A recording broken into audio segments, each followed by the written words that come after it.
Hello, I'm Ep1 and welcome back to our third channel Let's Play video. Today I'm going to be starting a brand new Let's Play for GraveYard Keeper. I'm really excited about this one because I know very little about it, besides it's kind of like Stardew Valley and a few other farming sims like that, but instead of farming crops, you farm bodies effectively. And yeah, it's got a few clever things going on. Again, what least I know is that it makes a few jabs at the whole capitalist system involving graves and stuff, and I figure as someone who doesn't know too much about graves, but who loves Stardew Valley and some farming sims, let's play this together and let's work out what's going on there. So GraveYard Keeper, the start of something new, looking forward to this, and hopefully you enjoy the journey where we learn hopefully a bit more about the grave system, because I've always found it the weirdest thing that there is, like this whole, like industry that's spawned around people dying and people paying money because they feel like they have to. Anyway, so that said, it's an ordinary day and our hero is hurrying home where somebody very important is waiting for him.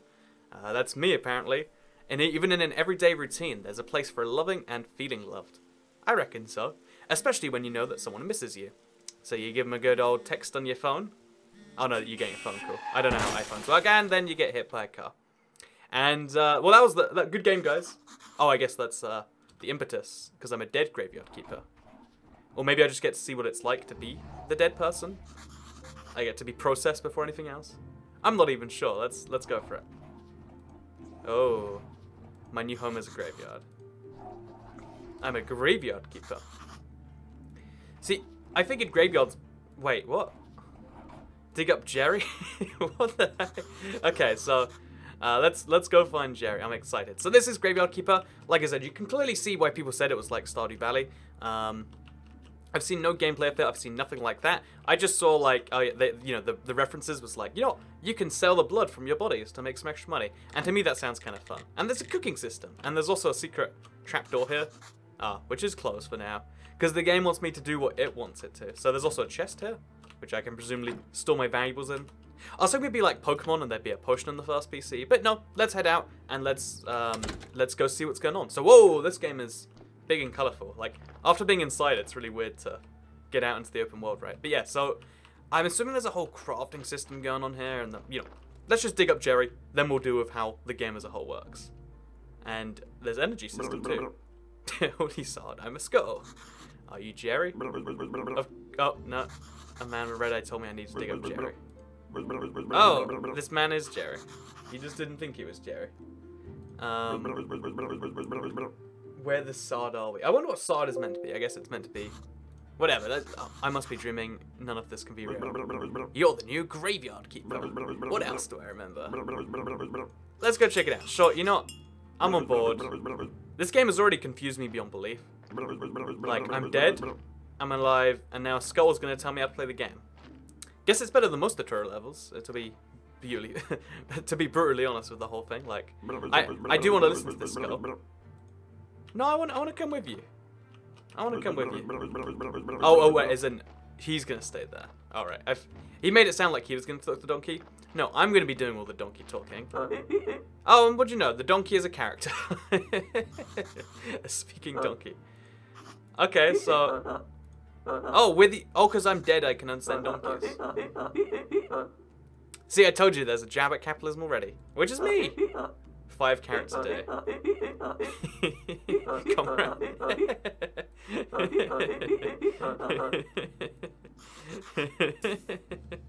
I like this a lot. I like that we got a communist donkey and a skull. You know that those are 2 good characters to get us started. Let's do this. Oh, and there's a limited amount of time because it's got a health amount. So I guess I gotta pick it up and then we can throw it. So, like that. Oh, you can actually just throw corpses. So I can put it over the fence if I want to. That's not a good idea, though.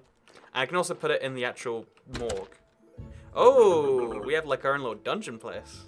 Nice. Slice some flesh from the corpse. Wait. Okay. So there's not even like a pretense of being a genuine graveyard thing. Is it red? I'm just going, nothing is right here. Shut the sod up. Do what I tell you. Okay, so... we've got to get this guy some beer. Because, we have a donkey and we have a skull. And the skull likes beer. I mean, everything's making pretty good sense so far. And then we're going to do an autopsy. Grab some flesh. Probably a bit dodgy to do it, but it's fine. It's fine just to sit here, take some flesh from the body. It's a dead body, so it's fine, It's totally rationalized when you really think about it. So yeah, this game is currently in early access, well, alpha. Different to early access. Early access is the one where it never gets finished. And Alfred's the one where it might never get finished, but you won't feel so bad because you're not paying for it to be finished. Anyway, so we're gonna bring the corpse to the graveyard now, which I can do like this. Oh, so it's got the same system. So we were just here to put it on a table. I feel like there must be more tables in the world than just in this morgue. Like, to me, that seems like it makes sense. But you know, if the game wants to be the game, it can. And then we gotta give it a plot. You feel like the bodies would have more, like, people attached that would care about it than... Oh, you know, let's not question the system. I've never had anyone die in my life. I've never been to one of these things. I think I'm old enough now where I could probably just deal with it and be like, you know, in a happier place. Do I have to make my own grave? Use the blueprint desk of the graveyard. Mark a site for a grave and then dig it up with your shovel. Carefully put the body or remains of it in the grave. Bury, decorate. Warning! Do not use goat skulls and upside down stars for decoration. See, now that's telling you to do it, right? That's what that is, and it's working. So I mean, that's clever. That's good game design. When you trick people into wanting to do something that otherwise they'd be like, nah, I don't care about that. That's clever in my opinion. But yeah, let's go bury it, I guess. Oh no, we have to first throw the body down, dig out our little grave site. I think later on in the game we're gonna have more of a GUI because right now we can just see my man, you know, me, Jerry. No, I'm not Jerry. The skull's Jerry. I can be me. I can be Toy Cat. This is what I look like now. Oh, and we have to dig over it, I assume. No, I might just... Oh, yep, that's a grave. Look at me. Get a burial certificate and everything. Money, alcohol. Not sure you still like it a lot.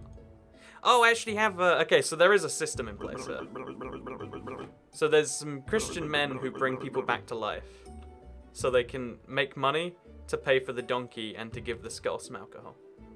Yep, this is definitely not just the weirdest dream and or me being stoned ever.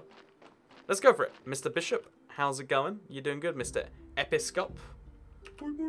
Yep, this is me. You're not going to question my aliveness? No, you're just going to criticize my graveyard. Screw you, I bet your house is messy too, dude. Oh, there's a potion system. Okay, so there's a current location name, which implies it's kind of going to be like, you know, theme hospital or theme park. And then there's location information. We gotta repair some graves, and we're gonna need some special resources. Exciting. Okay, let's improve our graveyard. So I'm assuming we just have to like clean out some weeds or something. Okay, I'll come by again next week. Did I eat something? What? I mean, you're the dude. You're the religious man. I'm just doing. You tell me, man. So I get a burial certificate for money at the village tavern. Why the tavern? There are so many questions I have to. Okay. I'm not the keeper. I was going home from work. Wait, what? Who is BB? I am. This is terrible. You're not blessed and beautiful. Oh my. His joke's so bad. I'll give him a laugh for that. You know, I like jokes that are so bad they blindside you from the other side. It's kind of like an anti-joke, you know. Like, why did the boy drop his ice cream? Because he was hit by a bus. And you're like, oh, it's not a joke, but I was expecting something funny than that. Or, you know, what's blue and tastes like, you know, what's blue and tastes like paint? And then you're like, blue paint. And it's like, ha ha ha ha ha. Oh yeah, actually, I think you meant to do something else. But my point being is, like, blindsiding people is way better than actually being funny. I guess I want to take all of this stuff. Sure, you know, wood repair kits, stone repair kits. I'll just take it all. Messy inventory and all. So there you go. Oh, I was right. There is a GUI on the screen. I've got a little energy bar. I've got some form of season system, month system. And most importantly, we've got to repair some graves. Because our graveyard is -28 and we need it to be 5. There's a little bit of a gap there. Oh, but as we repair stuff, we get things. Nice. But yeah, I think like a certain quality of bad joke is a good thing. Just because it means you can achieve the same thing as like that. Because again, a funny joke is what, like being, you know, really the best jokes are the ones that aren't told by everyone. Like if anyone can tell a joke, it's probably not a funny joke, right? I think that's how this works. So we're gonna fix this grave fence. You know, these graves are getting a lot nicer. I feel like I'm doing a real good job here. And it has that Stardew Valley effect where it's just like, you know, these little tasks and their nice little sounds. I do feel good about doing all of this. I'm doing effectively nothing besides, what, like fixing a grave. But I really feel like I'm helping out. I feel like these bodies kind of need this.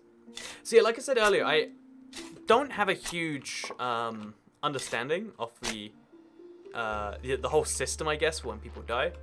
I've always thought it's even weird that, like, when people die, the family's like, oh yeah, we gotta get, like, 20 grand together for the funeral. It's like, really, is that how that works? You know, like, a lot of families, like, spend a lot of money or whatever. It's like, that doesn't sound like that's right. Something sounds a bit off about that.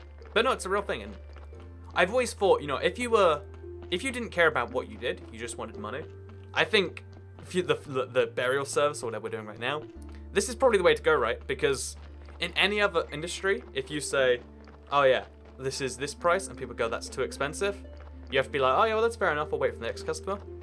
If you're a grave man, you can be like, oh, you don't like your dead relative? I'll make sure I put him in the, you know, in the dodgy pit, the one where they spit on the corpses, dig them up every couple of years, and you know, I'll put them in the low security, in what would you call it, graveyard. And they'll be like, okay, we'll stump up 20 grand for literally the same thing that, you know, it's like weddings and funerals. There's a lot of money to be made in both of those things. Pro tip. Okay, let's do this. Let's speak to the man. Give me some magic and maybe a room for the night. Wait, am I gonna sleep here?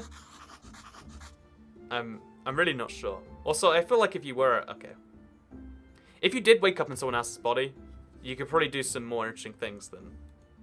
Oh wait, we're way back in the past. That just hit me now. Okay, so maybe I'm hoping the end goal is we can go back to the present. So bearer certificate. Wait, fresh meat. Royal meat stamp. Okay, so we got some. Oh god, all meat must be approved by a royal authority. My meat does not have a stamp. Nah. Unauthorized meat. What the heck? I like this world we live in, you know? At first, when I first realized this was an alternate history, because look at this tavern. By the way, we're going to stay on track with what he's saying, it's important. I was like downed out by it. Now I feel like it'd be interesting to live here. So anyway, there's a guy called Snake. He has fake royal stamps. And it's okay to get some. She comes here with every female? What? She comes here every female sign. I bet she can help you find the snake. Sure, you know what? I'll wait till female sign. And then bearer certificate, give me some money. Oh, okay. Only if I have any money. The village is going through hard times, we're short on money. Okay, so we've got to get money for the village before we can trade our things for these bearer stamps. And then he's also going to give me quests. Southeastern corner of the village. Okay, nice. So we're going to sell this, just because I would like some money. And then we could buy a bowl of lentils. Top-notch food money right there. A cup of beer. Fish nuggets. Fish soup. This is cool, actually. Again, if this was just a medieval game, I feel like I'd be like, yep, looks pretty standard. But now that I know that, like, oh yeah, well, this is the present back in the past, and with some man and no one believes me, everyone just kind of goes with it. There is a beauty to it. This world in general, it's really luring me in, and I guess that's all you have to do as a game. You just have to be visually interesting with a cool enough story. Like, I relate to this guy. Like, have you ever woken up somewhere? Like, you know when you're given a school project and they're like, oh, you have to do this, and you're like, I have no idea how to do any of that. I feel like that right now. Like, I'm just kind of learning all these different things that I'm meant to pick up. Oh, this is Mr. Blacksmith, Cresvold, which is, he needs a letter. Oh, and they have a little happy bar, too. If only they had those in real life. Maybe less people would hate me. Sorry for my nagging. Seems like when you have it, slimes again. Okay, so we're going to go kill some slimes. So it really is just the grave version of Stardew Valley, which is good. I mean, there does need to be more versions of Stardew Valley in the world, I'm sure. Okay, so sharpen an old sword and kill 2 slimes behind the smithy. Easy. Tutorial energy. Different actions in the game spend your energy. Yeah, I mean, energy system, right? We all know how that works. Who reads NPC tabs? Although we do need to sleep, so how about we borrow his house? Oh, and metal ore in the swamp soil. Okay, so we got all the information we need. We gotta repair a bridge first. Okay, there's a lot of things going on here. That's good. Thank you, man. I'm going to sleep in your bed if that's okay. Until you get ATG of Cresvold. It looks like we're in, like, Eastern Europe somewhere. I'm going to assume Southeastern Europe, just because of that word, Southeastern. Can I harvest this? No. I can take their crops, which is a bit evil. So yeah, we need to go to sleep. I'm assuming... Oh, look, it's female, by the way. That's the month, or day, or week, year, season? I don't even know. So we're going to try and sleep here. There probably is a charge involved. I hope there's not. That feels a bit cheesy, right? If you have to pay to sleep every time. You know, looks like it is the case. So if my Skyrim, you know, actually the game is sending me this way. Why ignore the arrow? Let's see if we can get ourselves a good night's sleep going. Which apparently, you know, sure game you got this, not me. Let's go back to the whetstone and let's fix up my shovel. Oh no, the sword, right, there we go, look at that. And now I have a sword. Oh, I've got to do it still. But I can't, okay, you know what, this game. And then the slimes come right after me. So, yeah, what we're going to do is we're going to find somewhere to sleep, and then I'll see you in part 2. I know the parts of this series are going to be a little bit shorter, but I'll try and upload them double as often, or at least for today. As soon as this episode goes up, within like an hour or two, you'll see the next part. So go watch it right now. They're kind of like 2 parts separately, because you know how YouTube is, like different lengths of video. I want to make long videos, but it's worse to do so. So instead, I'll just give you double as many short videos, and it's exactly the same for you. But, you know, YouTube magic happens, and that's a good thing, I believe. But anyway, hope you enjoyed the video. Third channel, don't care. See you tomorrow. Wait, see you later today when I go to sleep and when we get this done. Bye.